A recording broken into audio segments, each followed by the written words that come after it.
I'd like to call to order this meeting of the Cunningham Township Board for Monday, March 14th, 2022. Will the clerk please call the roll? Ms. Wu. Here. Mr. Evans.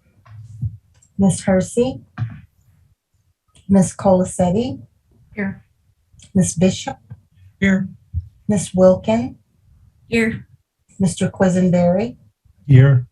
Mayor Marlin. Here. Ms. Chenoweth. Present. Mr. Williams. Mr. Harris. Who's Mr. Harris? I believe he'd be representing Township Assessor's Office. Oh, okay. All right, Mr. Harris. I'm sorry. It's okay. This is a point of order. If also Nicole could be promoted as our accounting operations manager. I see that she's joined. Thank you. Okay. Next item on the agenda is approval of minutes from the February 14th, 2022 meeting. Is there a motion for approval? So moved. Second. Moved by Mary Alice, seconded by Chandra.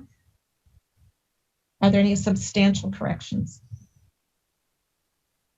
Okay, will the clerk please call the roll? Ms. Wu. Yes. Mr. Evans. Yes. Ms. Colasetti. Yes. Ms. Bishop. Yes. Mr. Quisenberry. Yes. Ms. Wilkin. Yes. Okay. Next item on the agenda is additions. Are there any additions to the agenda? Okay.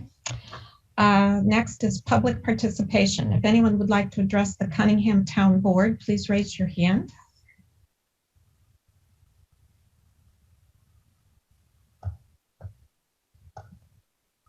Okay, I don't see anyone raising their hand. We'll go on to committee to verify bills. Good evening.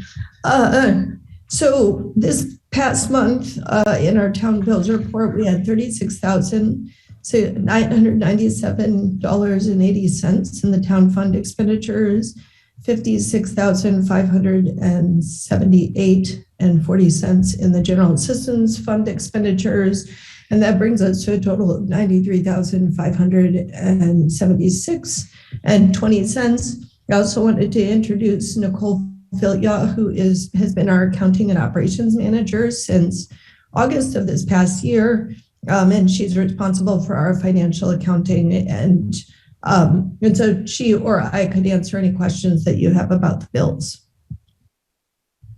Any questions? Mary Alice. Danielle, so I know that last time, I think it was last time that you had paid for some security in the on the California properties.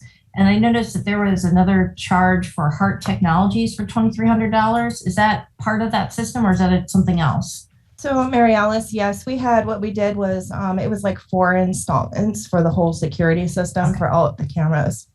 So, and that was, excuse me, our 4th and last. All right, thank you. Mm-hmm. Any other questions on either of these funds? Okay, we have a motion for approval.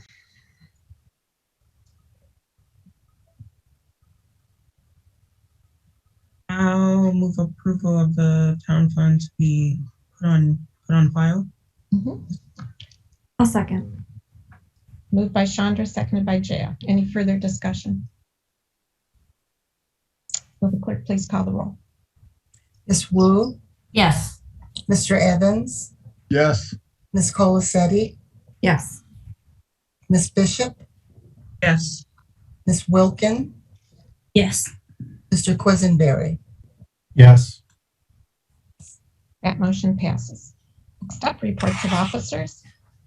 We have a presentation of Employment and Education Opportunities Program. Great. And so I wanted to introduce Jessica Black. She is our case manager. As of last year, I moved her into the position of managing our renewed education and employment opportunities track. This in the past was referred to as the community work program. And we really, with observations over the last 5 years about what works and what doesn't work, and what the desire, especially during COVID, but also seeing our participants cycle in and out of very low wage, temporary service industry, difficult on the body jobs. We really wanted to do more and do better for our participants. So we have retooled our education and employment. We've retooled community work program into an education opportunities employment program, and with the support of a social work intern last summer and Jessica working together to basically landscape various educational opportunities that would be appropriate for our participants. We've been working on the design piece and have launched that with the new year. So essentially, I've asked Jessica to attend this meeting and give a PowerPoint presentation. She'll need the ability to share her screen here in a second, but she'll give a brief PowerPoint presentation about this. I think the town board members, Mary Alice and several others, asked for additional detail on the program. As you know, we've launched a lot of new programs. I'm happy to provide detail on any of them, but this one is the newest, is very, it's exceptional, and we're looking forward to really partnering with all the educational programs in the community to basically help participants level up what opportunities are available to them. So with that, I will pass it to Jessica, who will give you the presentation. And then I'll give my staff report after, and then William Harris, I'll call on you if you have something from the assessor's office. Hi, thank you, Danielle. Thank you, everyone. I'm just going to share my screen here.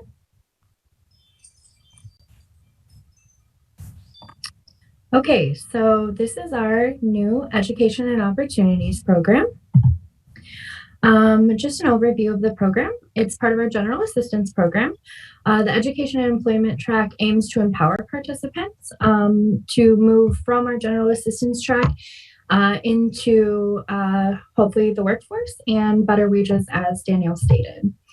To be eligible for the program, participants must already be a General Assistance participant. Of course, they have to reside within Cunningham Township and make less than $600 a month. They also have to agree to pursue education and employment and can't receive any other cash benefits such as SSI or SSDI. There are two options on the EEO track: the employment track, in which participants will engage with work readiness opportunities, and the education track, in which participants will engage in educational opportunities. Participants may engage in both educational and employment opportunities to meet their required work hours for participation. Some of the education partners that we have are Parkland College. They have many different options for our participants to engage in. There's the workforce training program, adult ed, where they could do things like get their GED, the Career Center, where they could train for resume writing, mock interviews, help with cover letters. The Parkland Pathways program, which is dual enrollment with the University of Illinois and Parkland, and the Parkland Read program, which will help with basic math and English skills. There's the Odyssey project at U of I. That is a year-long, 2-semester free college classes where they will receive 8 credit hours from the University of Illinois that are transferable. Urbana Adult Education. They have programs where you can get your high school diploma, CNA programs, and also English as a second language program. Additionally, the YWCA Strive program is computer literacy classes for women, as well as workforce training skills. As of right now, our employment partners are Salt and Light and Urbana. We do have other prospective host sites, Solo Gratiot Farms, the Channing Murray Foundation, Champaign County Healthcare Consumers, and we are open to other offers from anyone else who would like to host our employment participants.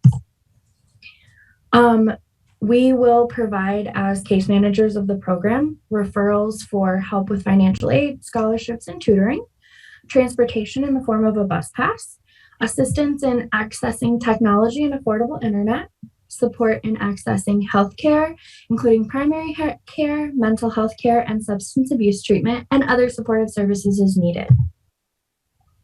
And that is it for me. Thank you all so much. Any questions Great, for thanks. Jessica? Yeah, and I just want to mention Jessica is a graduate of the Odyssey program. So when she came on as a part-time staff member, she was coming, I think she was still involved in the Odyssey program at that time. We're happy to answer any questions. Chris? Thank you, Diane. Just a quick question. Since this is new, do you have any sense of how well received it is by participants?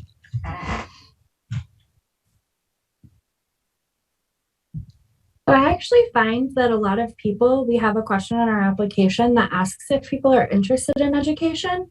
I would say somewhere around 70 to 80% of the folks applying are really interested in education, whether that be something from a GED or workforce training, or just entering into college classes. So we actually have a lot of interest in education coming through the door.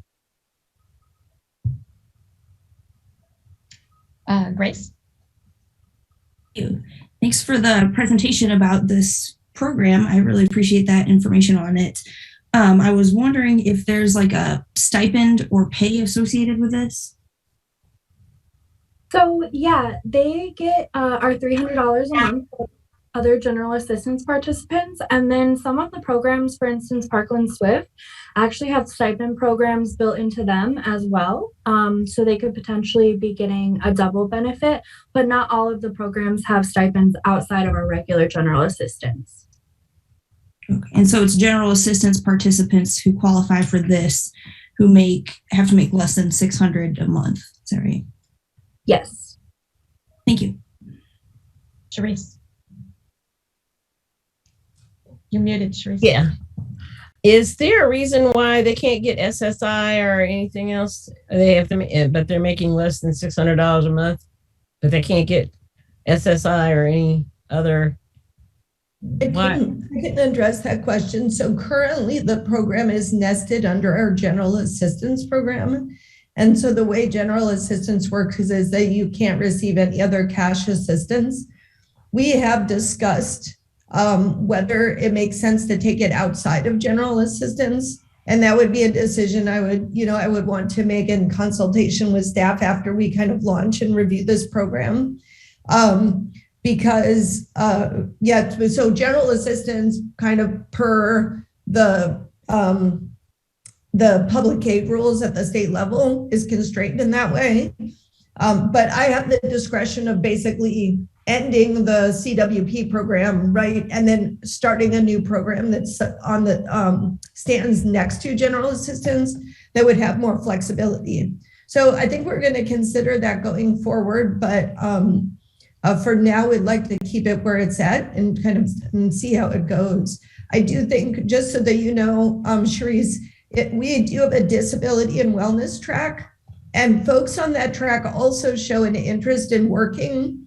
And so we have a relationship with DHS, the Department of Rehabilitation Services, where they basically do career coaching and counseling with somebody with a disability to help them typically do part-time work that accommodates their disability.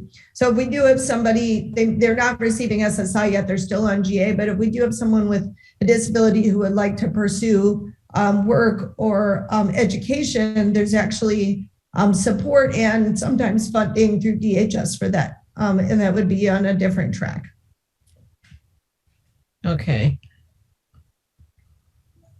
So I guess my other part of that is this. So then if they want to participate in this program, they can only be getting general assistance. They can't be getting anything else.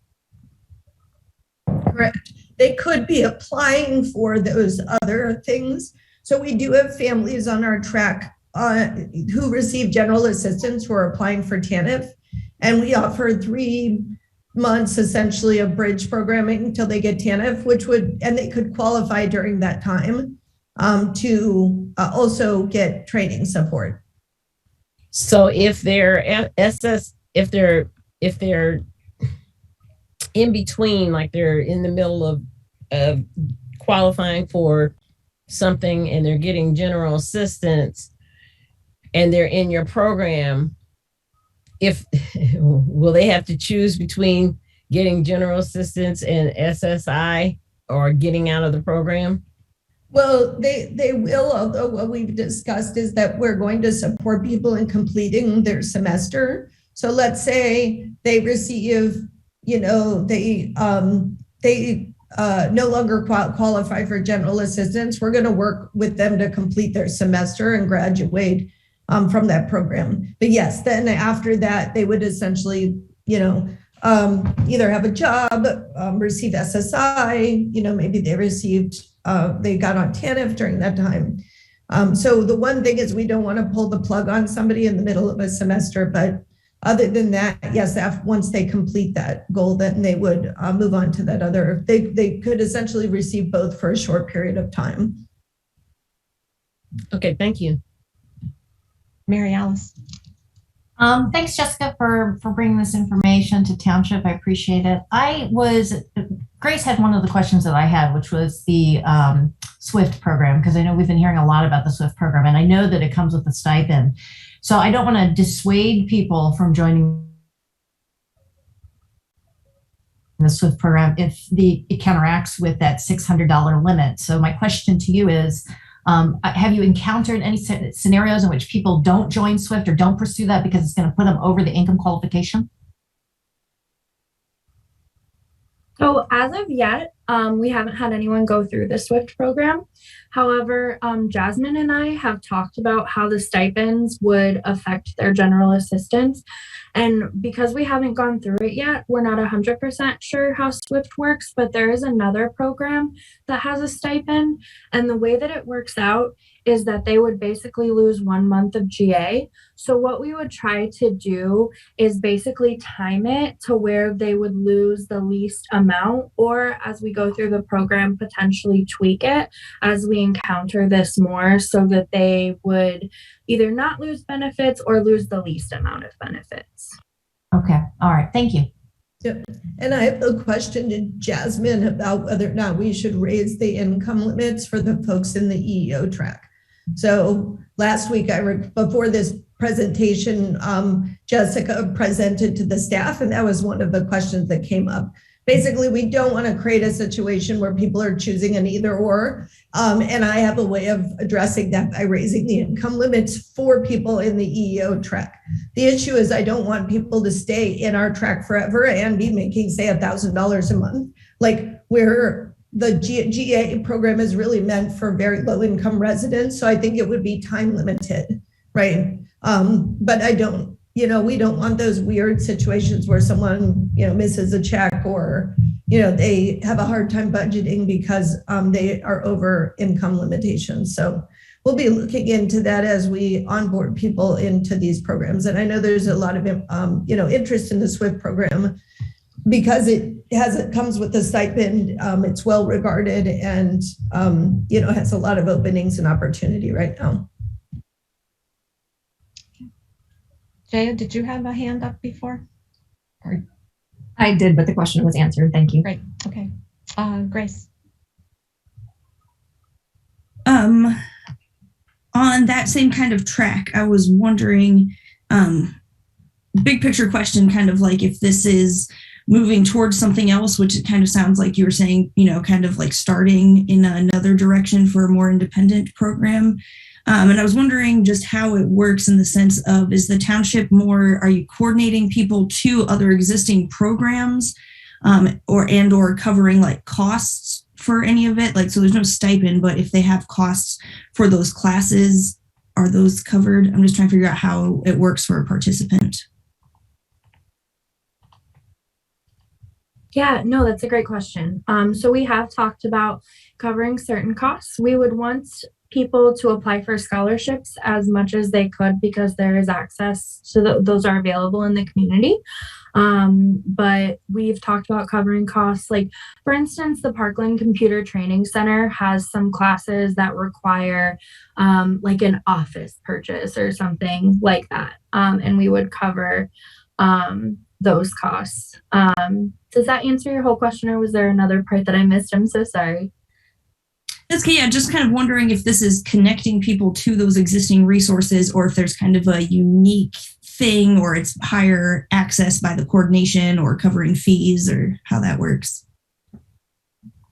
Yeah, so I think it's a lot of connecting people with resources, but there's also a component of if we see a need, and we can help cover that, and there's not any other way to cover that, that we would help them have that access. So everyone in this program receives a bus pass. If they are exiting into an employment situation and they need work clothes or boots, we purchase those, which are actually under our current program. And if there's any, for example, like it can cost to take the GED exam, so we would cover any fees or exam fees. And then one of the things that this program links up to that Jessica also runs is the digital inclusion program that we have. And so we've been working to get laptops, tablets, cell phones, and communications into folks' hands. So there's a lot of barriers that aren't just signing up for the program that we experience with our participants. Sometimes it has to do with building confidence, like working with them to take steps to build confidence and then have all the resources, and there's small little resources that are in the way for them to move into that program. So there's, essentially we do a pretty intensive intake process, much more than for the general assistance participant, where we really look at career exploration and education exploration, and we help to direct people and then provide, we just remove whatever barriers are in the way of them accessing that educational opportunity. And I would say transportation is the number one barrier, but there may be others.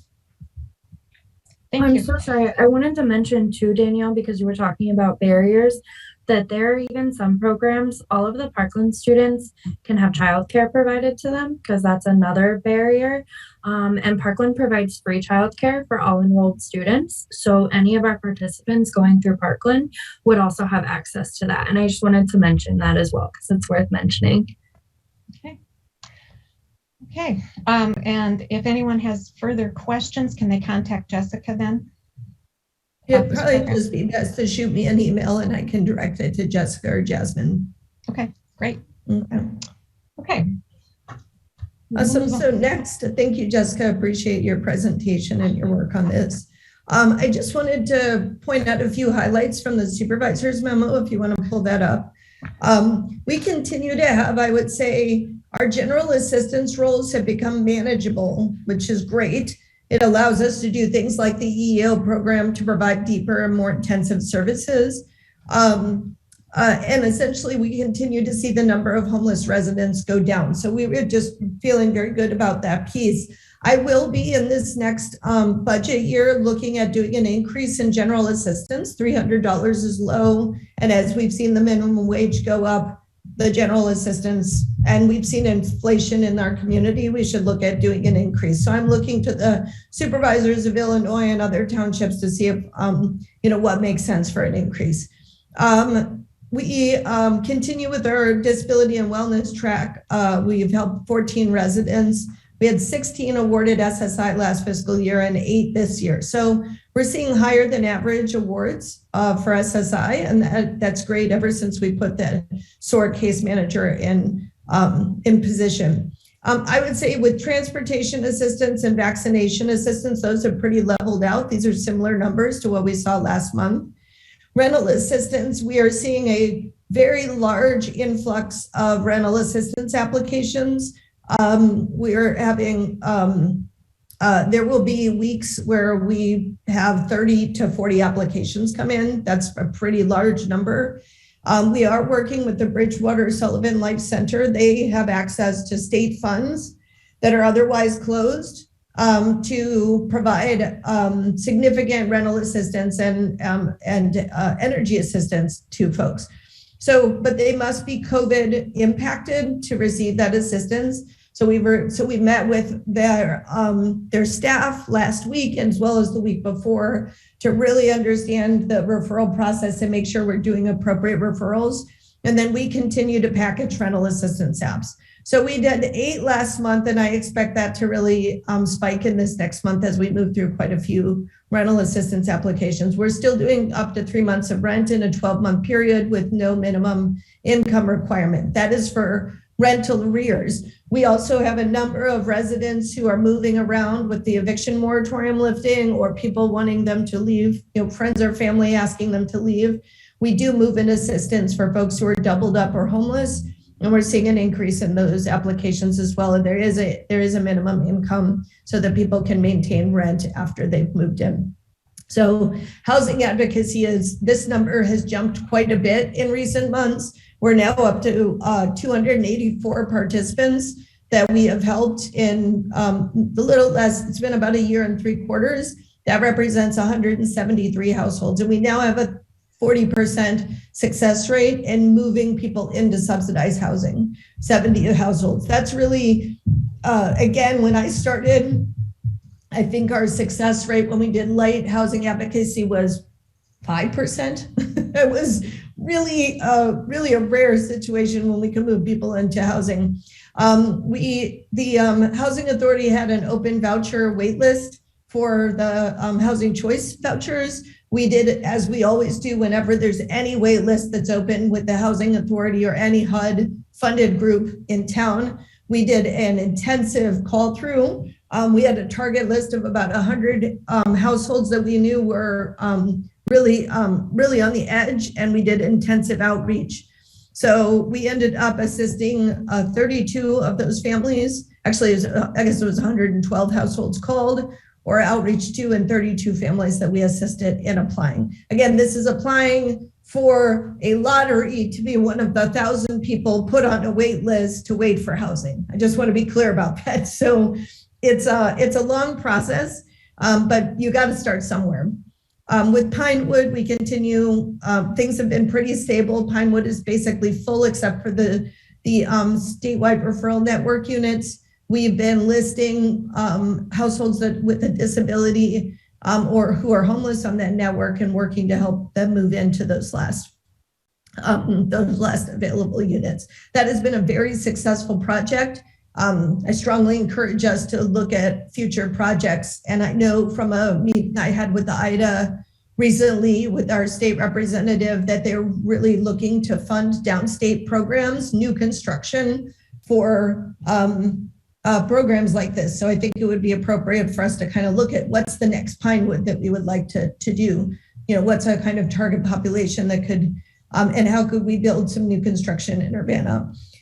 So the COVID housing vouchers have pretty much, I have a couple of things on here that we're still helping people move into housing, but essentially this voucher opportunity is closed because most of the vouchers have been used. So we have 35 people have received those vouchers. We've made 76 referrals, and those who have received vouchers, we provide housing navigation services. That's a big piece of trying to get folks into housing. We continue to do housewarming gifts. Under Bridge to Home, we're using that term to refer to our entire continuum of homeless services. We did receive notification from the city of Urbana that we could spread, our grant. We have about $310,000 in funds through September, which most of those are COVID dollars. And we've been engaging in an intensive street outreach program. We've worked with 46 residents so far. Very few remain unsheltered. We have several in hotels if they are medically fragile and unable to stay in the See You at Home shelter. So last month we actually housed 6 individuals in hotels, and when they're able to exit into the shared shelter that they do. If you look at the next page, we started a new program called Good Morning Hot Breakfast for Homeless Residents. It's been a very popular program. Our homeless participants do not oftentimes get a meal until Daily Bread opens at lunch, and then they get a sandwich for dinner, which is a very light dinner. And so there is no breakfast option that I'm aware of. So we've started to do a delivery to the all 3 shelters. So the dry shelter and the 2 low barrier shelters, it's 100 sandwiches organized by 3 different vendors that I have been working with. Although the funding for that will likely run out April 15th when the low barrier shelter closes, I'm really hoping to use private donations to continue it. It's very popular. The residents really appreciate, they get a hot protein-rich breakfast and a piece of fruit or two every morning, 7 days a week. And we feel it's important for people's physical and mental health that they continue to receive that support. And then the rapid rehousing program, we do up to 12 months of rent. We have 6 active households in that. And then we have our emergency housing for families. So you can see that we've served 43 households since we started basically right as the pandemic hit. Last month, we served 6 households. We had 2 families who moved out. 1 exited with an emergency housing voucher. We're currently serving 8 Urbana children with housing. Our utility support has slowed somewhat. There are a couple of other programs in the area. We are the payer of last resort, so we've been referring people to water and sewer opportunities and the Bridgewater Sullivan work, but we have continued. Last month, we helped 4 households. As we see the warming happen, Ameren will they will conduct shutoffs now that it's warmer. So we're kind of looking towards that. The Unitarian Church, which seeded that fund, did another round of fundraising for us and sent us a check. I think it ended up in the bills this month. That check did. So we really appreciate the Unitarian Universalist Church for seeding that fund and taking leadership and continuing to replenish it. You can see eviction tracking and prevention. There was a pretty significant first appearance. We went from 11 to 40. And I actually haven't gotten a handle on why that is. So I will try to investigate and get further information as to what was going on with that piece. But it had been pretty steady in the teens and 20s for a while. The digital inclusion campaign continues. We just had an event outside the Common Ground Food Co-op on Friday. We have another one at Lincoln Square outside of Common Ground on the 25th. This is from 12 to 6.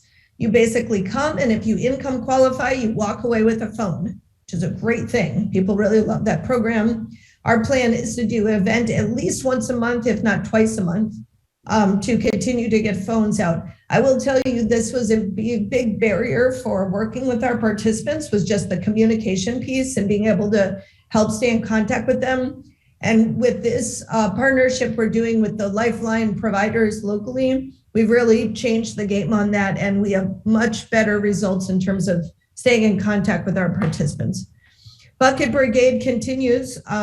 We saw an increase last month. We helped over 276 neighbors. 98 of them were children. We've helped over 5,500 people since we started that when the pandemic hit. And we're seeing a lot of requests for hygiene and household items. A couple other things of note that are kind of special projects. Solidarity Gardens, we launched as a way to grow food for our community. And this last month, we held a affiliate garden and grant program launch on March 5th at the Phillips Recreation Center.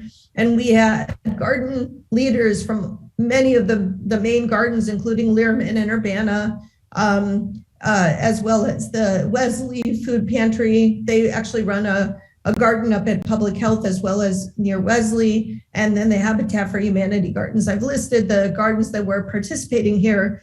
And part of the reason I did that is if you know anyone who would like to participate in Solidarity Gardens who's not on this list, if you could help connect me to them, I can give them information about becoming an affiliate in our program. Affiliates basically dedicate some portion of their gardening. It does not have to be 100%.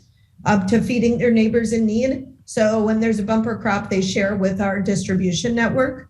And we do have an affiliates granting program that we've launched with grants up to $500 to seed your garden. So whatever that could be for tools or labor costs or whatnot, we are going to be accepting applications here shortly. We have an online application for that. So we're excited to do that. The gardens were really excited. A little bit goes a long way with gardeners, and that is all privately fundraised. So 100% of those dollars are not tax levy dollars. Those are private dollars that come to Solidarity Gardens. And Township is the fiscal sponsor for that program, and we manage those dollars. So you'll see that in future, those grants will come to the town board for approval, and it'll essentially be the township providing those grants on behalf of Solidarity Gardens. Low barrier winter shelter, I wanted to give you a heads up that that has gone very well, with the exception of a sewage issue that we had in late February. Thanks to CU Public Health, within 2 hours of realizing that we had to shut down the shelter and the men showing up to go into the shelter, 25 men who are actively homeless, Public Health had said yes, Red Cross had offered cots, and we organized to get those cots over to Public Health and used the lobby for 3 nights while a major sewage issue was addressed at New Covenant. So that continued to happen. We did, in the very cold nights, had about 3 to 5 more men than we actually had space for.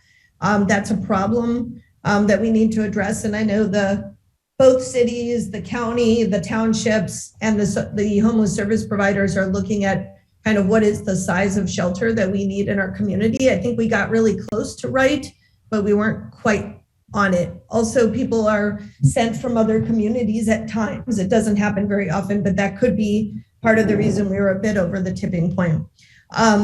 We do not have an option currently for participants and those shelters to stay after April 15th.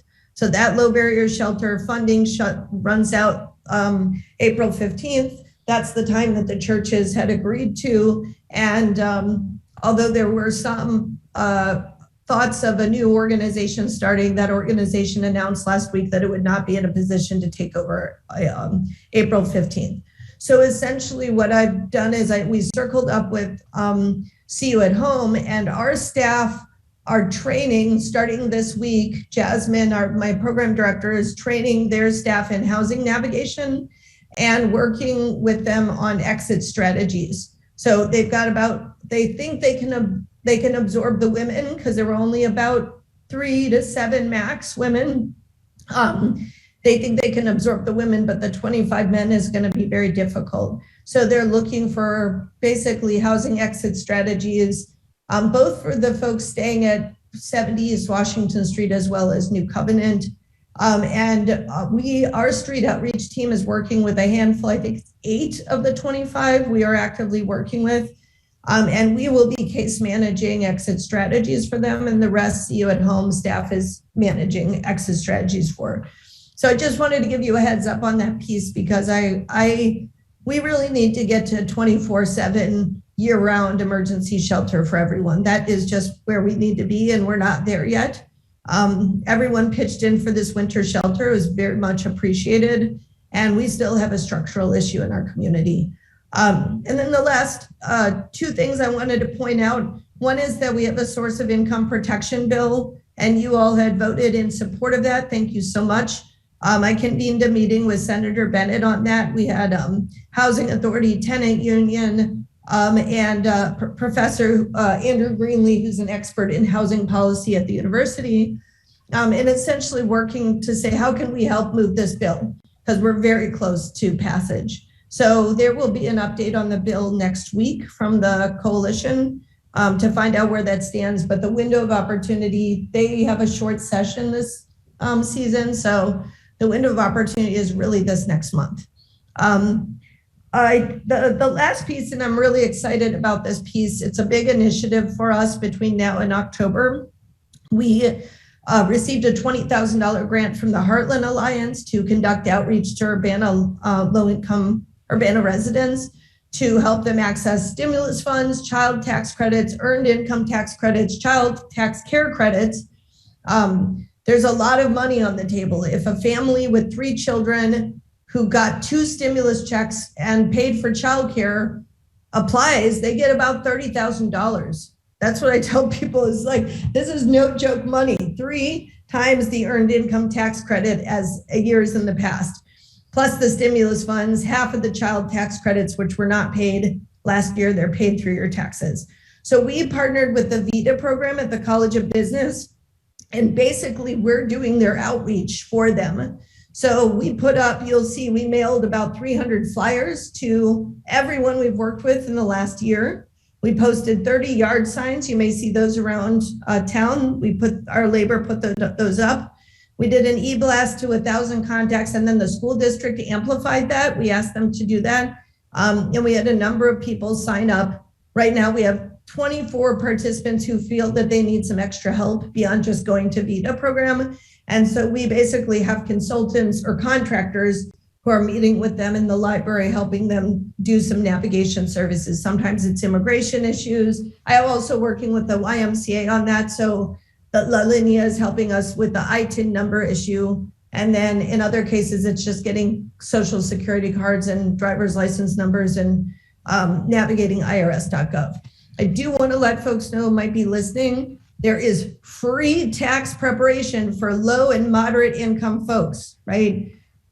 It's totally free. They do your taxes for you. You go to Salt and Light during these times, Tuesday 1 to 7 or Wednesday through Saturday 1 to 5. You bring your tax documents. They scan them and give them back to you, so you don't ever lose them. They're not out of your control. They scan them and give them back to you. You answer a few short questions. They prepare your taxes, and then you come to look them over, sign, and submit them. But you have to do this. You have to come and speak to them by April 8th. So it's very time limited opportunity. They have a certain number of people they have to serve. They can work in Spanish, French, or English. And if anyone needs any extra help at all, other than you're ready to go, you got your tax documents, you can call Cunningham Township, and we will set up an appointment to help you kind of pre-flight what you need to bring to Salt and Light. Otherwise, just go straight to Salt and Light and they will prepare your taxes. They've been super helpful. We have a great relationship with them. I think that is it for the supervisor's memo. Any questions that folks have? We have been busy. That is the moral of the story. Go ahead, Mary Alice. So Danielle, the tax preparation, do you know what the upper limit for income is for that? You said it was low and moderate income. Yeah, low to moderate. Let me look it up because it depends on the size of the family. Would you be able to just email us the information so that we can provide that to our neighborhood? Yep, it actually says it right here. Gross income of less than 58,000, or you're over age 60 of any income, or you're limited English or have disabilities of any income. So I'm going to send you, I will send the link to the information to the city council right now. Thank you. And then your memo, and perhaps it's somewhere else, but I had never heard of this organization, the Bridgewater Life Sullivan Center. So I was wondering if you can give me some background on that, and then perhaps tell me how that interacts with your office, RPC, other kinds of services in the community. Yeah, so I don't know a lot about the history of that organization. What I know is that it is attached to, it is a foundation that is housed at a local church, but is a non-religious tax exempt 501c3. I think you're probably aware of the Bridgewater and Sullivan families in the community, and I think that they helped to initiate that. What I do know is that rental assistance was on the state level was sluggish to be distributed, and the Illinois legislature worked to make sure there were more access points for the state dollars for rental assistance. And Bridgewater Sullivan applied and became one of those access points. So essentially, in addition to RPC that had the ERA funding, there was another kind of access point for the state dollars that opened up. When I found out that this happened, I reached out to the Pastor Thomas there, and connected with their staff.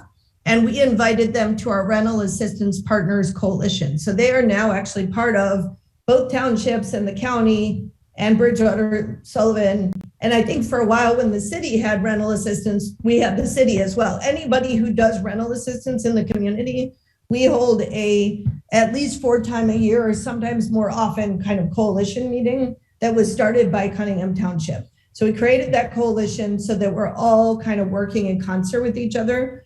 Our next meeting is actually shortly after spring break. But our last meeting, Bridgewater Sullivan came. We held a meeting. We made sure that their representatives were present, and they walked us through their program. And then more recently, like I said, because just like we did with RPC, anyone who's doing rental assistance that basically overlaps with our program, we become, as Township, the payer of last resort. That is what Township does. We're always the payer of last resort. So essentially what we did is we find out if there's an overlap, what are the criteria, and then we send folks appropriately to that. Just like we did with ERA, we packaged their applications and we sent them over to RPC, and we had a, pretty much, I would say 100% success rate, because if RPC didn't serve them, then we did. And same thing with Bridgewater Sullivan. We look at them, if they meet the COVID impact criteria, then we help them fill out an application, and we send that application over to Bridgewater Sullivan. If they are rejected for any reason, Bridgewater Sullivan Life Center lets us know, and then we consider them internally for rental assistance. So essentially, it's very similar to what we've had with RPC, except RPC's ERA program is now closed for new applicants. Right. So RPC's funds also, in addition to rental assistance, also assisted with mortgage for COVID impacted families. Does the Bridgewater Sullivan Life Center, does that also have funds to help people with their mortgage if they were impacted by COVID? I don't believe so. I believe it's only rental assistance. Okay. I do know that the state is about to open up, and maybe they did already. We don't work with a lot of mortgage holders, so I'm not an expert in this, but I'm pretty sure the state is either about to or has already opened a program for mortgage holders. I know that was in the works. Thank you. Mm-hmm. Okay, thank you. Is there a report from the Township Assessor's Office? I don't see William Harris on anymore. Yeah, I might have run him out of his time slot. Let me see if he's in the, not in the waiting room. Okay. All right, we'll move on to, is there any unfinished business? I don't believe there is any. New business. Okay, so new business. Yes, so the first will be a resolution authorizing the supervisor to sign an agreement with CU Trauma and Resiliency Initiative for services to address community violence, trauma-informed care training, and organizational assessment. And you have a resolution in your packet. And then once there's a motion on the table, Karen Sims, who is the executive director of that program, is here, and we can talk a little bit about those services. Is there a motion for approval? I'll move approval of resolution number T 2022-03005R, resolution authorizing the supervisor to sign an agreement with Champaign-Urbana Trauma and Resiliency Center Initiative. Sorry.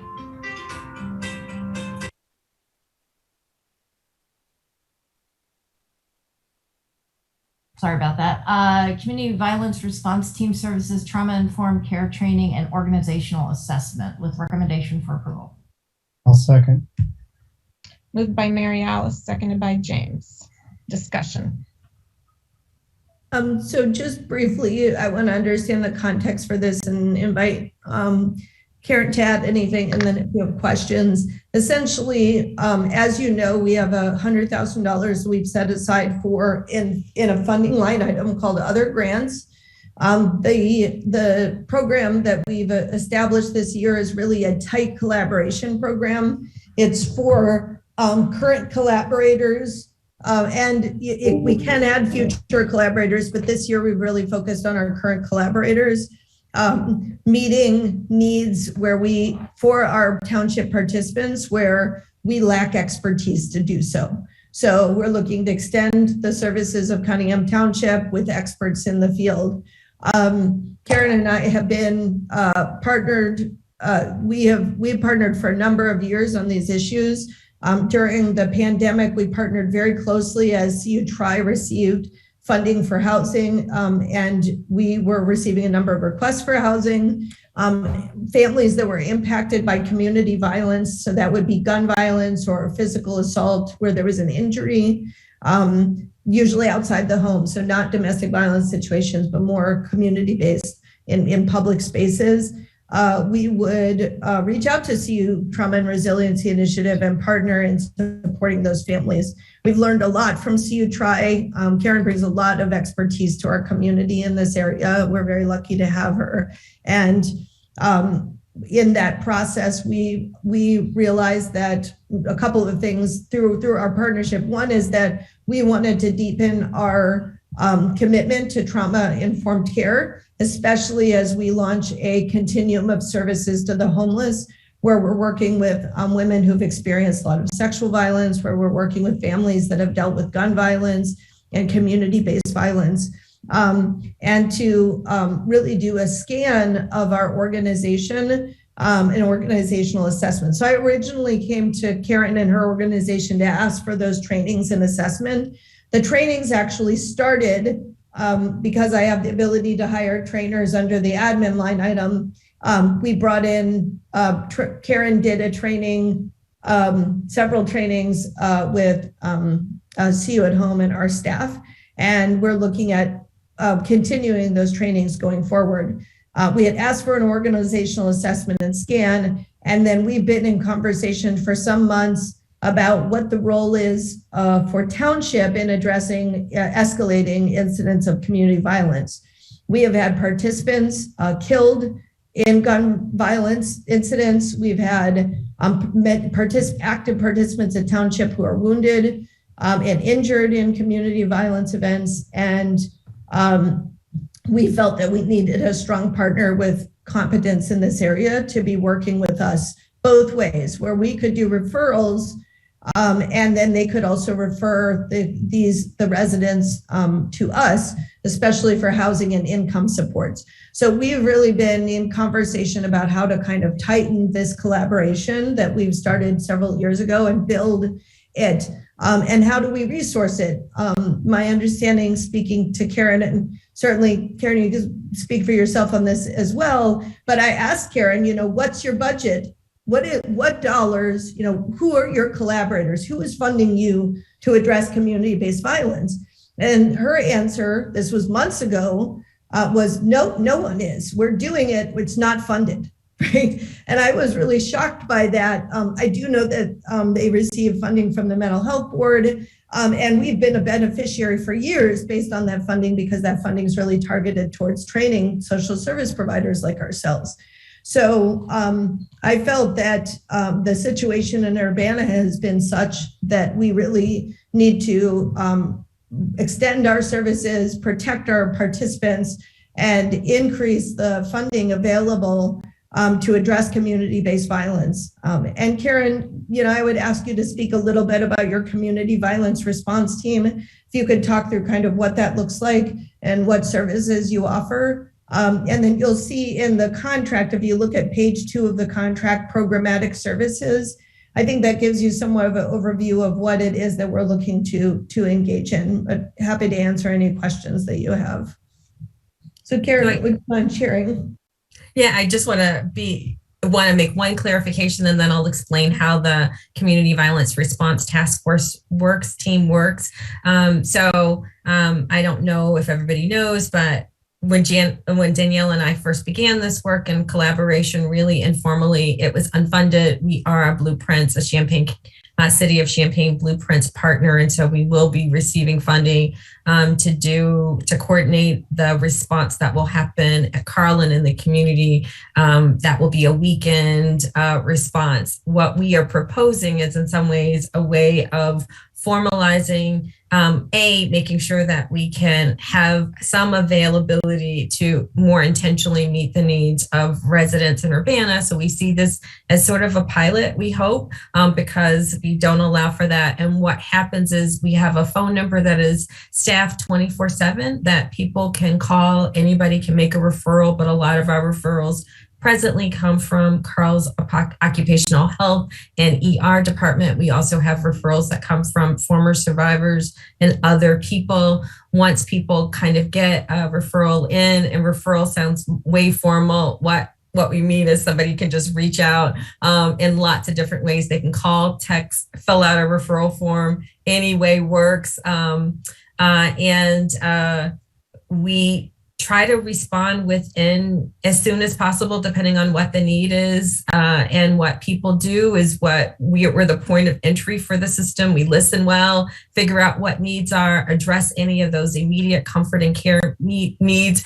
Danielle and I have partnered in the past around making sure that if there are like emergency housing, stabilization needs, that rapid response that typically doesn't exist in the system, we have had donors and again, collaborations that allowed us to meet those immediate needs. And then after that, what we offer is some comprehensive support. So for folks who have children, we connect them to the Youth and Family Peer Support Alliance. Some people, and you'll see, really have complex needs, so they need wraparound support. So we build a team and provide short-term crisis support where it's every single domain of need. We try to make sure that people are in their lives to address it.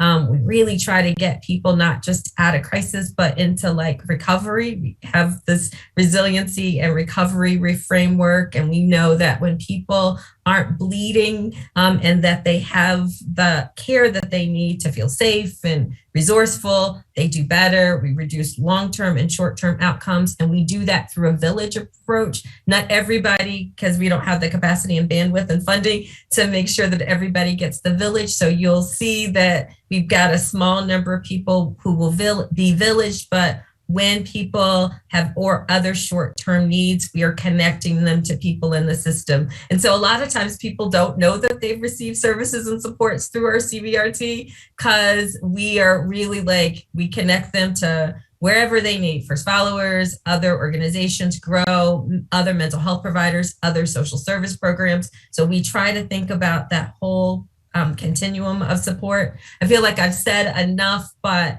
and around this housing piece, which is super important, our tight partnerships allow us to make sure that we're making sure that wherever people touch in the system, every provider in the system is trauma informed, particularly around the housing piece, because if I bump into people who don't get it, they re-injure me, and then people fall out of the system and don't provide the healing and support I need. So we want to make sure everybody in the system is operating from the same sort of emotional, social framework that is proactive and pro-social and doesn't get in the way of people's recovery. So sorry, I said too much. Thank you, Karen. Any questions for Karen?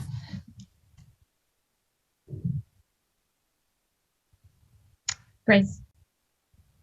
Thank you so much. Thanks for starting this great pilot partnership. That's really wonderful. So it sounds like you said that you are open to and interested in continuing this kind of funding or networking kind of thing. Is that correct? Absolutely. And what's beautiful is we'll be able to have data, we'll be able to show you, have a sense of what the demonstrated needs are. We'll be able to really kind of see where people go in the system. And so, yes, we're really excited about this being a great pilot. Thank you. Yeah, and just pointing out the size of it is pretty, it is a pilot size project. So we're looking at up to $22,000 for the violence response team, community violence response team. And that would be $25 per hour for intake and general support and crisis support, and $40 an hour for that more intensive wraparound services. So you'll see that we estimate, serving 25 households with general support, 5 households with crisis support, and about 3 to 4 with the wraparound services. That would be over 2/3 of a year. We'd start April 1st and go to the end of the year. So as Karen said, I think Champaign is doing they're doing an investment in this area. I think it would be good for Urbana to start investing. We're doing that through Township.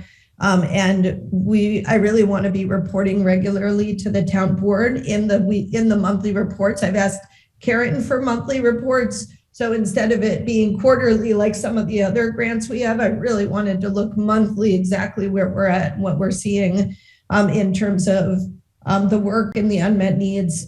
So hopefully that will be a good feedback mechanism for our community to kind of see where else we would like to lean in. James. Yeah, thank you, Karen. Good to see you again. I saw you at Urbana Rotary very recently. And thank you, Danielle, for bringing this to us. I do have a couple of practical questions. You were just mentioning the tracking and invoicing, and you said that was going to be monthly on an hourly basis. That's going to be aggregate for the month. Is there any kind of, how the hourly is broken up based on events? Is it just total time, or is it? Yeah, so if you look at page 3 of the memorandum of understanding, the agreement. So each month we will receive a report that is a brief narrative of activities and outcomes, including, and I've asked Karen, any barriers or unmet needs, right? So this is again a pilot where we're trying to understand what we have and what we need. The number of Urbana residents served, these dollars are only for Urbana residents. Age, ethnicity, race, and gender demographics, the initiating crisis, and we'll be sensitive to confidentiality there, so that will be a general broad description, not a specific, you've seen it in the paper description, and then type of services received, and then outcomes. And obviously on a month-to-month basis, they're not going to be magic outcomes, but we'll be tracking outcomes. And then her team will present to me any participants referred to CTSOs, so that we're constantly looking to see, okay, we know these, we can kind of flag, these are the folks who came from CU-TRI, and there's some kind of community violence issue that they're dealing with as well. So that should be $25 an hour and that $40 an hour will cover what might happen if there's like a lot of cases, which would have a lot of overhead with tracking and such. It's all built in there. Yeah, so we'll be it'll kind of be being billed like a lawyer bills you, it's not a grant, it's actually a fee for service. Okay. And if it is wraparound services, they bill at 40. If it's crisis response or lower, it's 25. That includes administrative fees. So we actually just wrapped it in. I asked for like a $1 figure to make it easy. And then the training services are $50 an hour. I also put in, and we discussed a kind of reimbursed expenditure pool. So let's say they need, food, clothing, safety, transport right away. Then they don't have to ask for us to purchase that. They can purchase it on behalf of participants and submit it for reimbursement up to $4,000. So we'll have receipts on all of those things, just like any other reimbursement. Okay, good, thank you. And then for the last, the third item, the $50 an hour for training, is that limited by your line item for training in your general budget? So we're right now on that. Yeah, so the training would come out of training. We're way under on that budget line item, so I don't expect us to exceed that piece. If we were to, we also have an administrative expenses line item. And frankly, there's been so many shifts in the budget. We will know by next month whether or not we need to bring a revised budget to you. It's just, there've been a lot, there's new money coming in that we didn't even know we were going to get, like the $20,000 for the tax credit isn't represented in the budget. So it might be that I need the town board to make an adjustment based on the new situation anyway. But yes, the training would be under that. What's that? That helps clarify what I was curious about. Thank you. Yep. Chris. Thank you, Diane. Thank you, Karen, for your presentation. And forgive me for asking ignorant questions. I'm kind of playing catch up as to what all you do.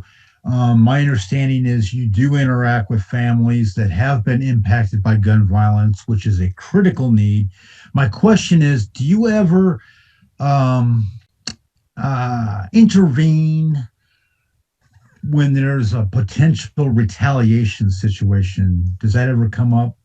So we don't do that, right? I think everybody, if you think about a comprehensive service array, there needs to be violence interrupters and people in the community to do more mediation and conflict resolution. Where our wheelhouse is postvention. So we really are promoting mental health recovery, mental health wellness, those social emotional skills. We will have somebody like work one-on-one or in group settings for people who need that kind of support. But we're not those responders. And I do know that people are talking. I know that the Blueprints has a RFA for responders, but that, I know where our lane is. And I know for scholars, I know a number of organizations do various elements, but it's just not, and I think it would be messy if we were doing both survivor response and violence interrupters, right? Like, I think us having a clear lane means that we're neutral for all parties and that people see us accessible. Because when we say that we're available to help support survivors, that could be on any end of the continuum, if that makes sense. Like, there could, right, if survivors show up and a family could be impacted if there are both a family member who, I don't want to say be more messier, but any end of the continuum, we're a neutral player. Thank you. Jaya. Thank you. I have a couple of questions, and one of them is kind of a segue into from what Chris was just talking about. So I appreciate that clarification that there isn't that interruption piece. I'm curious, though, in a lot of violence prevention work, we talk about kind of the secondary and tertiary impact of like how that immediate and long-term impact can contribute to lower rates of violence overall. Is that something that is part? Can you talk a little bit about how that kind of fits into this, if it does?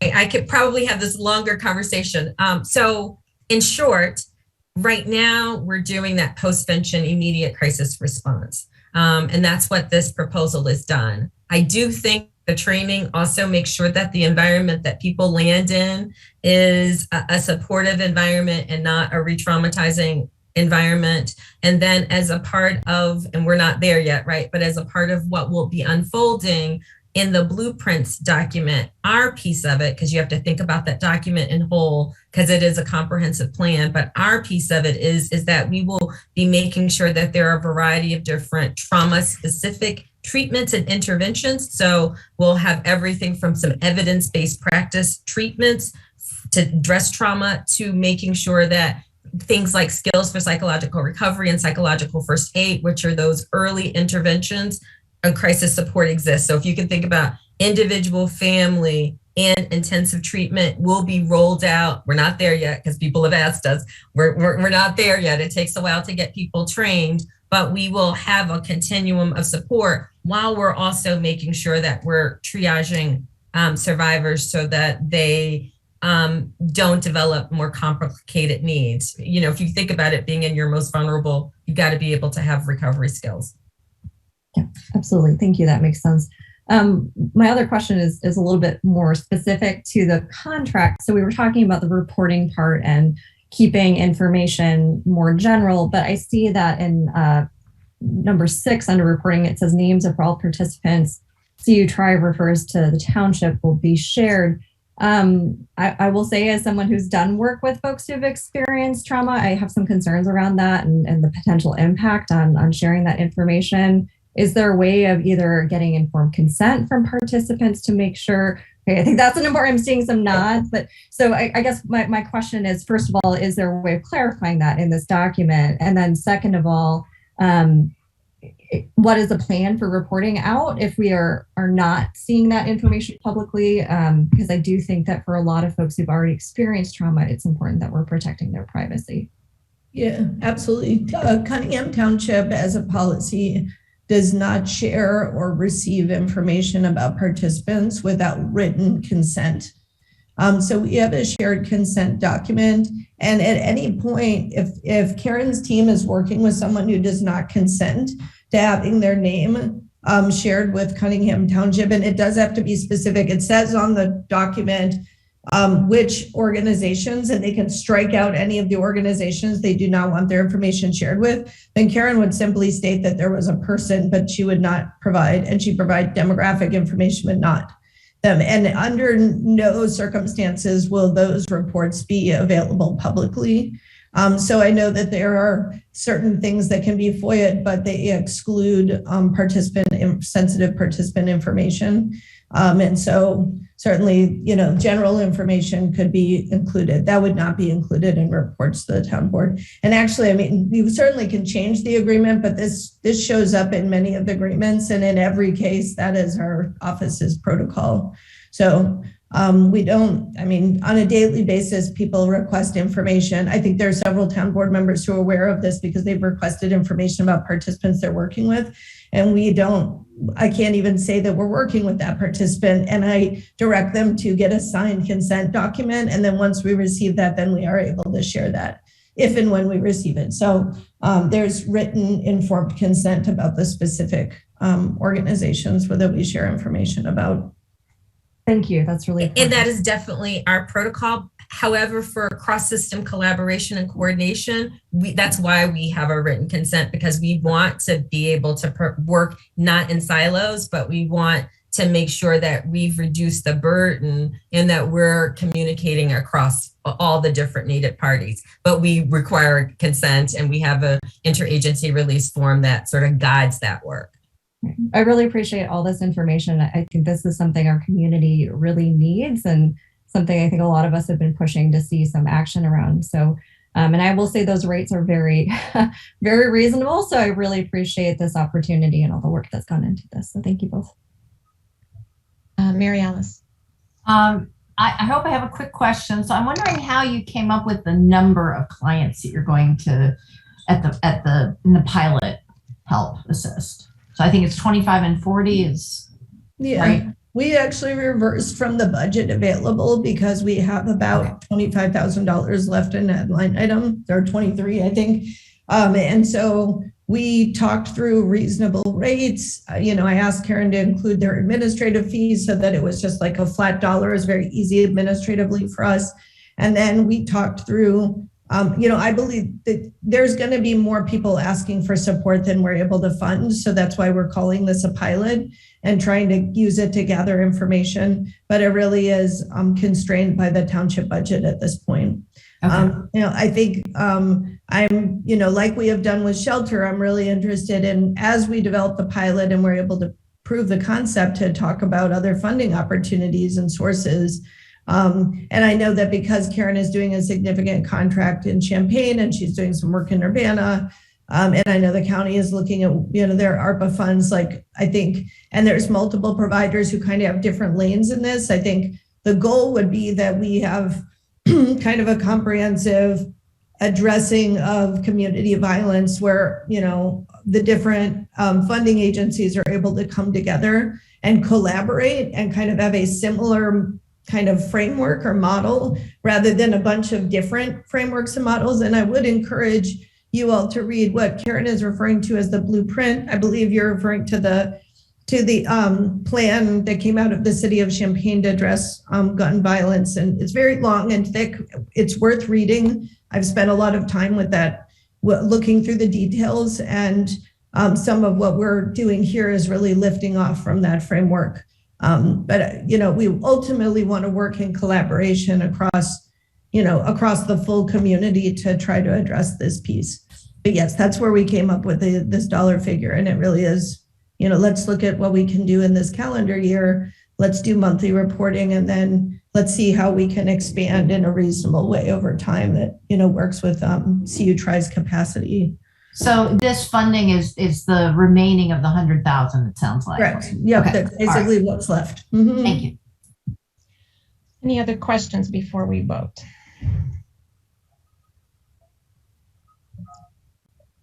Okay, one point I would make is there's a reason that the Champaign plan was entitled the plan to reduce community gun violence. It's not intended just to remain in the city of Champaign. So there are lots of opportunities connected with that plan, and we certainly should take advantage of them.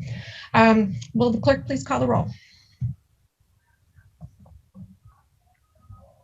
Ms. Wu? Yes. Mr.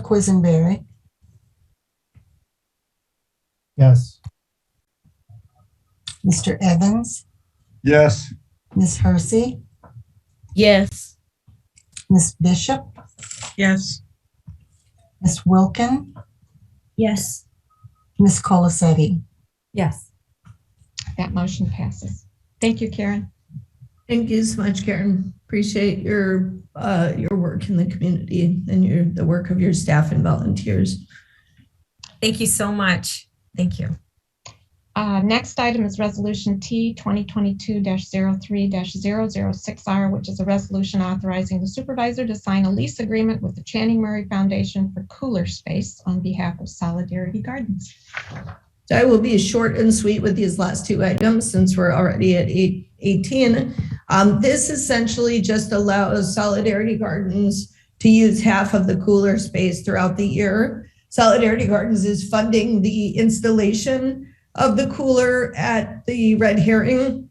The purchase of the cooler was funded by the Community Foundation. So essentially, Solidarity Gardens will be in a separate action, has requested the steering committee made up of the library, the park district, Channing Murray, but they recused themselves, and Solibratya as well as Township voted to support the investment of the maintenance. In return, we would like to be able to use it annually at $1 a year. So that's essentially just this authorizes having kind of a legal document. So if there's changes in leadership, it's clear what that relationship will look like. Is there a motion for approval? I'll move approval of Resolution T-2022-03-006R, resolution authorizing the supervisor to sign a lease agreement with Channing Murray Foundation for cooler space on behalf of Solidarity Gardens. A second. Moved by Chandra, seconded by Sharice. Any further discussion? Okay, will the clerk please call the roll? Ms. Rule, Yes. Mr. Evans, Yes. Ms. Hersey, Yes. Ms. Colasetti, Yes. Ms. Bishop, Yes. Ms. Wilkin, Yes. Mr. Quisenberry. Yes. That motion passes. Last item is approval of the annual town meeting agenda. So this is essentially our annual town meeting. The town board must approve the agenda, and then we need to put it on file prior to the meeting. And essentially, it looks the same as last year, including the disposition of personal property. And just as a heads up, I believe we've gotten, we had approval for much of the property. There's a few items that we missed last year, and we are wanting to sell the car, which is basically at the end of its useful life for Township, and purchasing a new car next year that will allow us to do safe transport with larger volume of people. So that will be on the agenda. It's a public in-person meeting. The town board members are not required to attend, but you're certainly welcome to. It always helps to have an audience. And we'll be going over the financial and program updates we'll go over the audit as well as program updates from the assessor and supervisor's office. Is there a motion to approve the agenda? I'll move approval of the agenda. I'll second. Moved by Jaya, seconded by Mary Alice. Any discussion? Will the clerk please call the roll? Ms. Wu, Yes. Mr. Evans, Hand up. Yes. Ms. Hersey, Yes. Ms. Colasetti, Yes. Mr. Quisenberry, Yes. Ms. Bishop, Yes. Ms. Wilkin. Yes. Motion passes. With no further business before the town board, we'll adjourn this meeting. Thank you very much. Thanks, Danielle. Thank you. Have a good evening.